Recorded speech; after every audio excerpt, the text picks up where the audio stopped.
Bienvenidos a un nuevo programa de Profundizando en las Escrituras.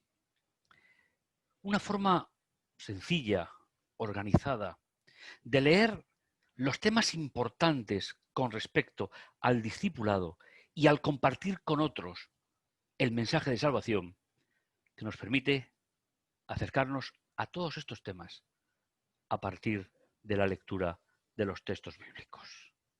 Es el momento de comenzar, es el momento de participar, de tener momentos en los cuales podamos seguir avanzando, podamos seguir creciendo de forma espiritual. Como grupo de creyentes que nos reunimos ahora de forma virtual y que algún día volveremos a reunirnos todos juntos. Conocer el plan de Dios para la expansión del Evangelio. Conocer cuáles fueron los métodos que se utilizaron en la iglesia primitiva, en aquellas comunidades que estaban recién formadas, pero que tenían un fervor especial. Llevar el Evangelio a través del ejemplo, de la predicación, de agruparse en grupos, que es el tema de hoy, para aprovechar los diferentes aspectos de cada uno de ellos. Nos disponemos, pues, a entrar en el tema de hoy, continuando los anteriores y disfrutando, sobre todo, en el tema de hoy, de un título sugerente. La serie la sabéis, Hacer amigos para Dios, y el tema 10 ya, una forma apasionante de participar. Si algo es importante para nosotros, si algo nos enamora y algo nos proyecta hacia los demás, sin ninguna duda, que será apasionante el poder participar. En la Biblia, los grupos más o menos grandes se destacan como unos de los métodos pedagógicos de Jesús enseñado a sus discípulos para fortalecer la fe de cada uno de ellos, aumentar el conocimiento de la palabra de Dios, profundizar en una vida de oración personal y colectiva y capacitarnos, en último lugar, para compartir con otros lo que el Señor ha hecho con cada uno de nosotros. Por eso, y siguiendo esta lógica en el programa de hoy, vamos a ver cómo funcionaban los grupos en la época de Pablo, de los apóstoles, del propio Jesús en su ministerio. Hay momentos en los cuales estar solo es necesario para la lectura, la oración, pero hay otros momentos en los cuales compartir con otros para que el grupo se beneficie a sí mismo de las individualidades, para formar una colectividad con todas ellas, fue una de las claves importantes del comienzo del cristianismo, del comienzo de los seguidores de Jesús. Pues bien, los grupos desde el principio se formaron con un propósito divino. Esto no podemos olvidarlo. Debemos de intentar vivir lo que claramente vivieron nuestros pioneros. Por siempre, dice Romanos 1:20, desde la creación del universo, sus cualidades invisibles, habla de Dios, tanto su eterno poder como su naturaleza divina, han sido vistas claramente porque pueden ser comprendidas por todo lo que Él ha hecho. Por tanto, no hay excusas. La deidad bíblica participó, o mejor dicho, la deidad que se revela en el texto bíblico participó juntos en la creación, con tareas bien definidas. A partir de ahí, todo lo que la Biblia nos relata es en relación a la deidad, que trabajan en conjunto, las tres personas trabajan en conjunto para que el ser humano tenga un precioso proyecto para compartir con otros el mensaje de Jesús. Por lo tanto, nosotros vemos a Dios a través de las obras que hizo, a través de la experiencia personal. Y en el programa de hoy pretendemos recordar que también la personalidad de Dios se proyecta a través de los grupos, a través de esos grupos que se forman para compartir el Evangelio, porque finalmente la eclesía universal que espera la venida de Jesús se compone de grupos a nivel mundial, a nivel regional, a nivel nacional, a nivel local. Y en muchas ocasiones un grupo de la iglesia local se convierte en un foco de luz en otra parte de la ciudad. Esta idea es la que el texto pretende compartir con nosotros. En 1 Corintios 15:15 dice, además, somos hallados falsos testigos de Dios en haber testificado que Dios resucitó al Mesías, a quien no levantó, si es cierto que los muertos no son resucitados. Los discípulos comenzaron a predicar y Pablo, que escribe tanto Romanos como Primera de Corintios, se convirtieron de forma individual primero, conociendo a Jesús, y juntándose entre ellos en propósito, en fieles testimonios. Y un caso particular está especificado en 1 Corintios 15, que es el gran capítulo de la resurrección de los muertos. Todos ellos testificaron claramente de el valor de las Escrituras. Continuamos. Los grupos en la Biblia. Esa idea fundamental, después de que es una proyección de la propia esencia de Dios, de ese Dios en tres personas coeternas e iguales, se proyecta hacia la humanidad. ¿Qué podemos entender o ver nosotros de los grupos en las Escrituras? En Lucas, capítulo 6, versículo 12, nos dice que fue alrededor de ese tiempo que Jesús se retiró a la zona montañosa a orar. Y durante toda la noche aconteció o continuó en oración a Dios. Cuando se hizo de la mañana, cuando apareció el sol, llamó a sus discípulos. ¿Sabéis? La palabra discípulo, ahí la tenéis entre paréntesis, significa el que es enseñado, los que son enseñados. Aunque la palabra talmidín no te suene, pero posiblemente la palabra Talmud sí. El Talmud es la puesta por escrito de las grandes enseñanzas de los maestros en Israel. Por eso los discípulos, lo que se traduce por discípulos, son los que son enseñados por un gran maestro. Jesús llamó a sus discípulos, a los que iban a ser enseñados, escogió de entre ellos a 12, los cuales fueron conocidos como los emisarios. Jesús tuvo un propósito especial al llamar a sus discípulos.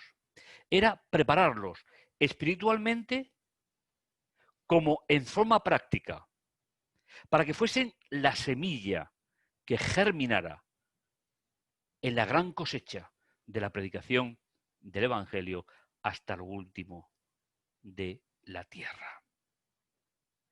En comunión con Él, crecerían en la gracia.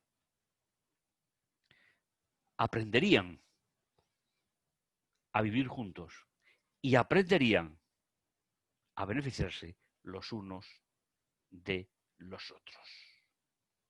El propósito del grupo es tanto educación espiritual como realizar la misión que el Señor nos ha encomendado. Continuamos. Continuamos con el itinerario de hoy y pasamos al siguiente tema, que va a llevar por título Organizados para servir. A veces hay personas que entienden la reunión de los creyentes como una ampliación o como un lado de una reunión social. Pero la Biblia, por lo menos en las historias de los grandes discípulos enseñando la Biblia, no aparecen nada más que actos religiosos. No quiero decir con esto que no tuviesen sus vidas familiares, sus encuentros con sus amigos, eran seres humanos como tú y yo. Pero la Biblia recoge, ante todo y sobre todo, los aspectos espirituales de aquellos grupos que se formaron para llevar el Evangelio hasta lo último de la tierra. Organizados para servir. Dice en 1 Corintios 12 y 13,14, todo el cuerpo es uno y tiene muchos miembros. Pero todos los miembros del cuerpo, aun siendo muchos, constituyen un solo cuerpo. Así es con el Mesías. Un solo cuerpo, así es con el Mesías. Y la pluralidad está en el centro. Todos los miembros, aun siendo muchos, constituyen en propósito un solo cuerpo. Porque fuimos sumergidos en un solo cuerpo, sean judíos, gentiles, esclavos o libres, y nos fue dado un solo espíritu a tomar. Pues en verdad el cuerpo no consta de un solo miembro, sino de muchos. El apóstol revela la importancia de los dones espirituales en la vida de la Iglesia. Pero los dones espirituales no son colectivos. Los dones son individuales. Pero el grupo se forma con la unión en propósito de todos los dones espirituales.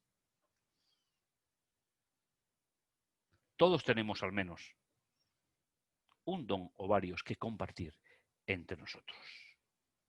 Debemos de darnos cuenta que los grupos brindan el mejor ambiente para ejercer nuestros dones espirituales y pueden convertir en el corazón del ministerio misionero de una congregación local.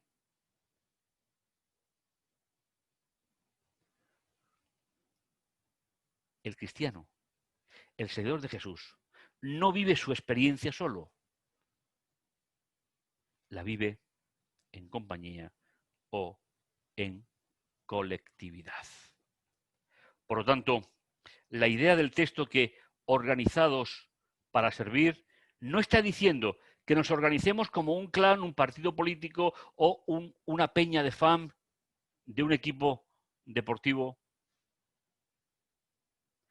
que nos unamos en un solo cuerpo. Sean judíos, sean gentiles, sean esclavos, sean libres. Porque los dones son el resultado del Espíritu Santo. He visto en muchas ocasiones sufrir a una iglesia o a un grupo o a un departamento por el carácter impositivo o del líder o de cualquier otro miembro.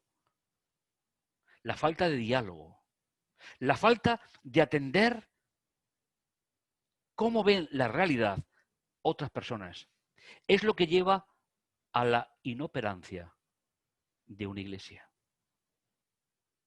Tenemos que darnos cuenta que cuando ofrecemos nuestro pensamiento, cuando ofrecemos nuestro punto de vista y crea conflicto, hay que retirarlo inmediatamente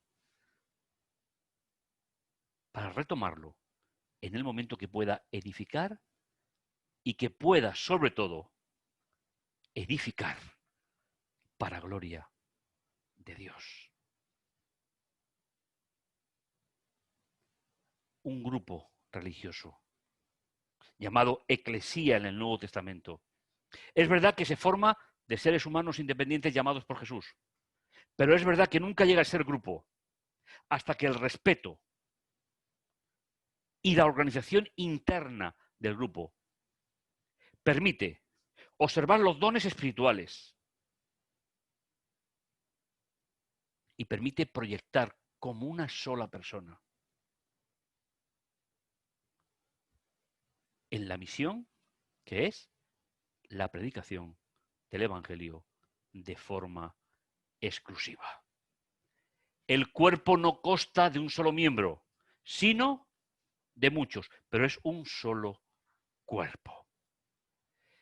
¿Cómo se distribuyen, cómo funcionan los grupos en la Biblia apostólica, es decir, la segunda gran parte de la Biblia? Es incuestionable reconocer que la Iglesia del primer siglo explotó en crecimiento. En muy pocos años pasaron de las casas, que es donde comenzó las primeras iglesias, más o menos como hoy en ciertos lugares y ciertos territorios. Pasó de ser pequeños grupos de creyentes a decenas de miles de fieles. Y hoy, con más de 25 millones de creyentes en nuestro grupo, en nuestra iglesia, hay diversidad de dones, idiomas, culturas, formas de entender la vida social, cultural, matrimonial.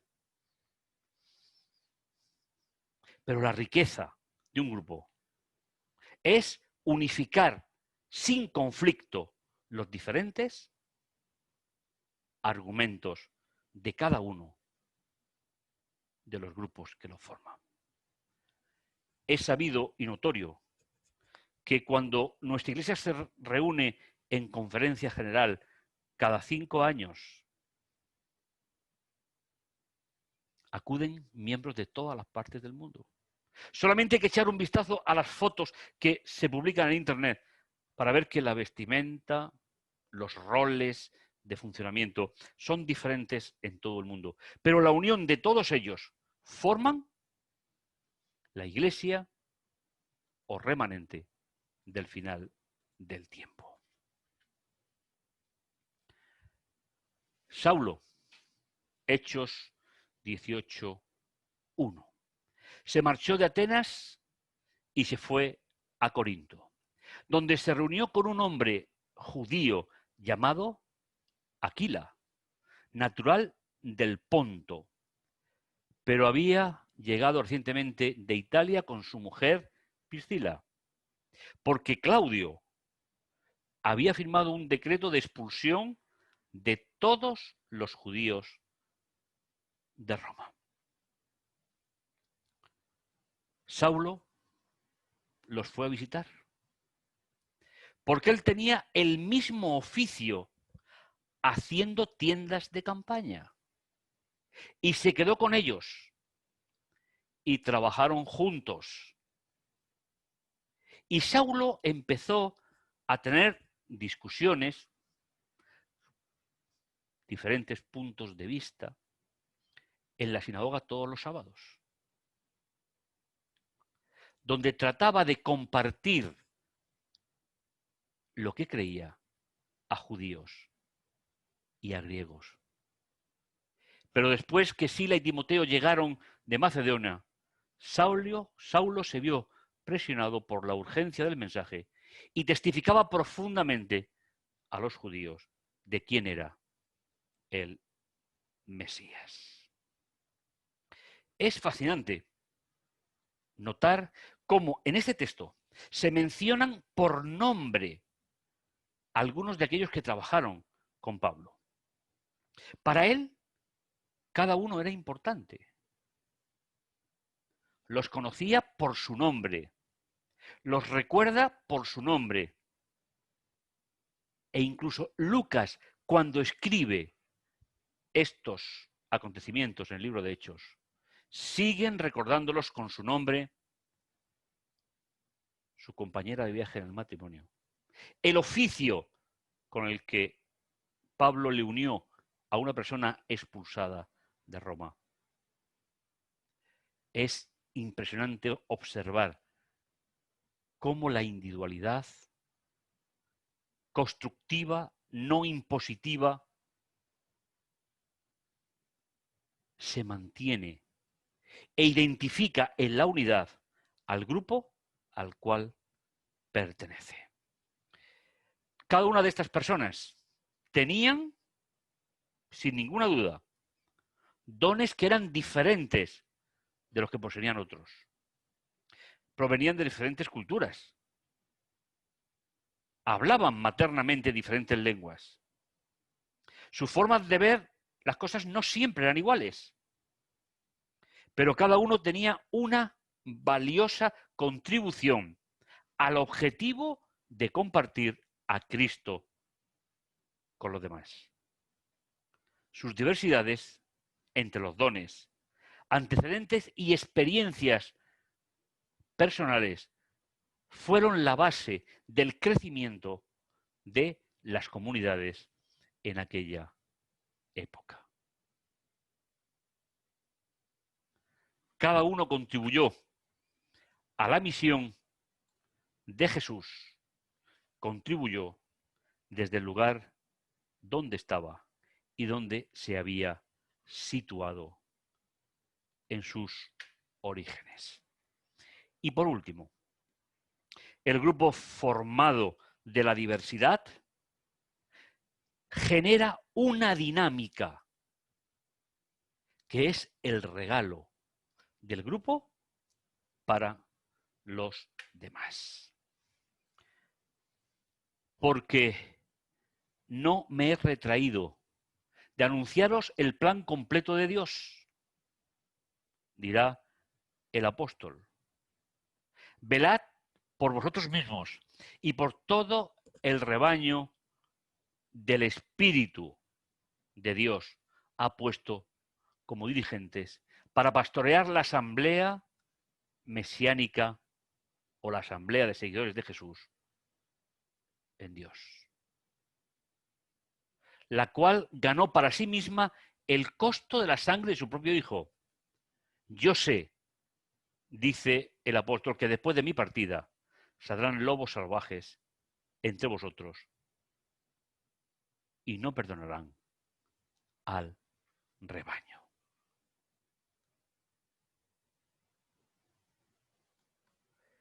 La función del grupo, la misión del grupo es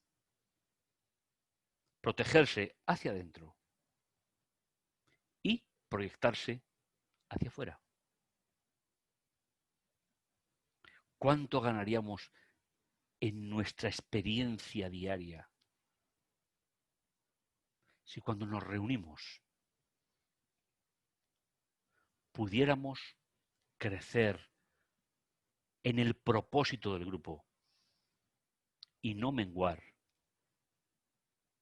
por las individualidades o divisiones que generamos cada uno de nosotros? la característica fundamental de esa iglesia, de ese conjunto de creyentes al principio, es que no tenían tiempo de marcar las diferencias. Solo tenían tiempo de aportar lo que Dios tenía para ellos y para la iglesia a la cual servía. Profundizando en las Escrituras.